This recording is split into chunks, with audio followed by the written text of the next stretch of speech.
Welcome to Mr. Barlow's Knives. Today I'm going to show you how I'm going to dye this white bone knife to look like this. Stay tuned.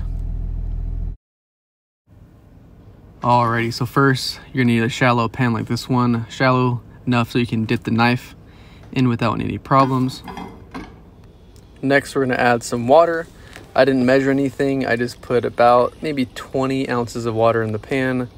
You can measure it if you would like, but I decided not to. All right, so then bring the water to a boil.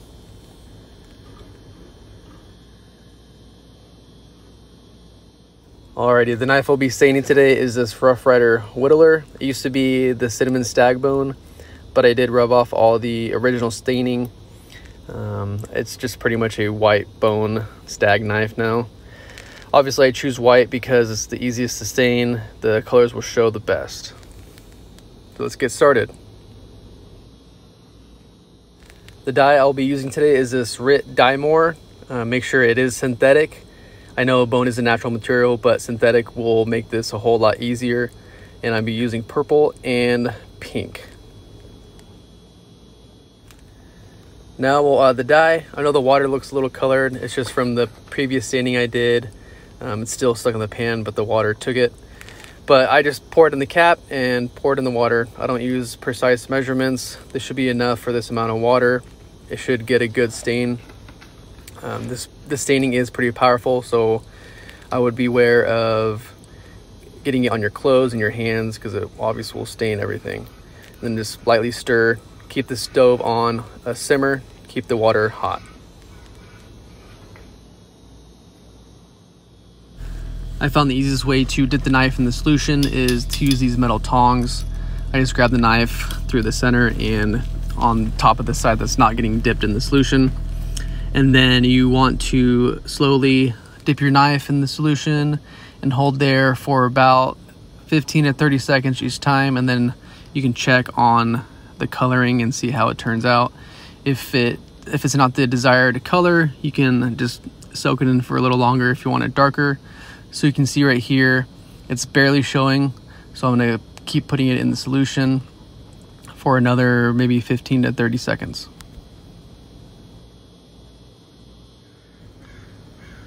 Here is another 30 seconds. It's not gonna be as dark as I want it. So we're gonna keep dipping it in and getting that dark purple color.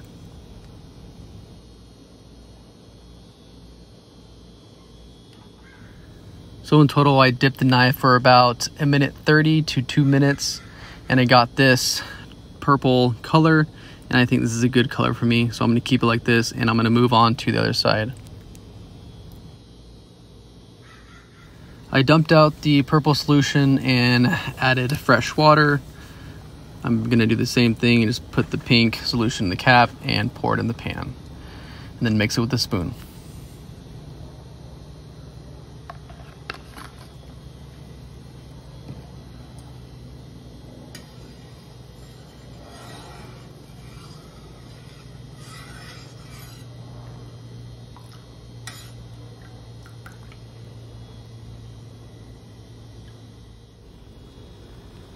It's going to be the same procedure as the purple dye.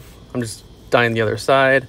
I do want to be careful to not dip the whole knife into the pink solution or even dip the purple side in the pink solution because it can change the color of your purple dye.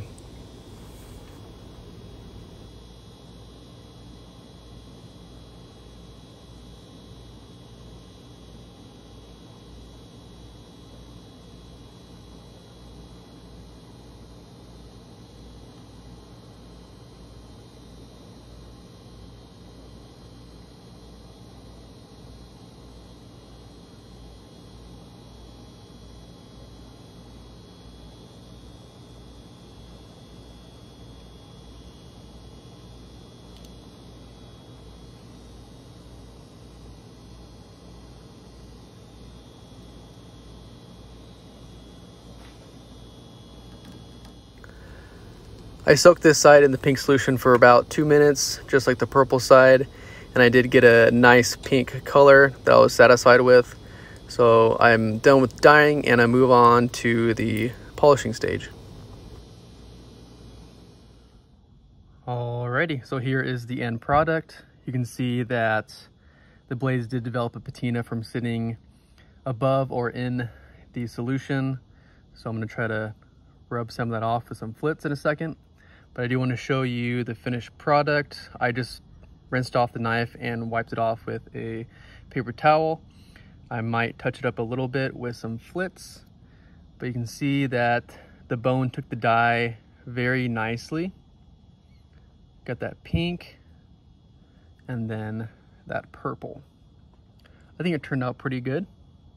A nice little variation. I don't have any pink knives, I believe. And I only had purple and pink dye, so here you go.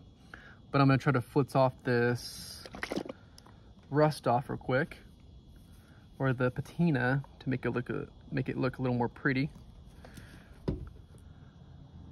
Alrighty, here's the finished product. I flitzed the blades, the bolsters, and then just the centers to kind of have that white and purple look. And I did that to both sides. I think it looks good. So it has darker edges and then lighter in the middle. I didn't get all the patina off with just the flits, but I can get it off with some high grit sandpaper or some steel wool. But I plan on doing a forced patina video with this knife, and I'll do an instruction video on that in the future. So I don't really mind the patina, but I think that stained bone looks pretty good. Add some pop to my collection. It's kind of fun, and if I ruin it, it's only a $17 knife. Tell me what you guys think. Tell me if you like these videos. I could do more of them on my modifications. I enjoy doing it, and like I said, it's fun. And if you have suggestions on different mods you want to see or on specific knives, let me know. Just drop a comment, and then please like, subscribe. I have a bunch of videos on a bunch of traditional knives. Thank you. See you guys next time.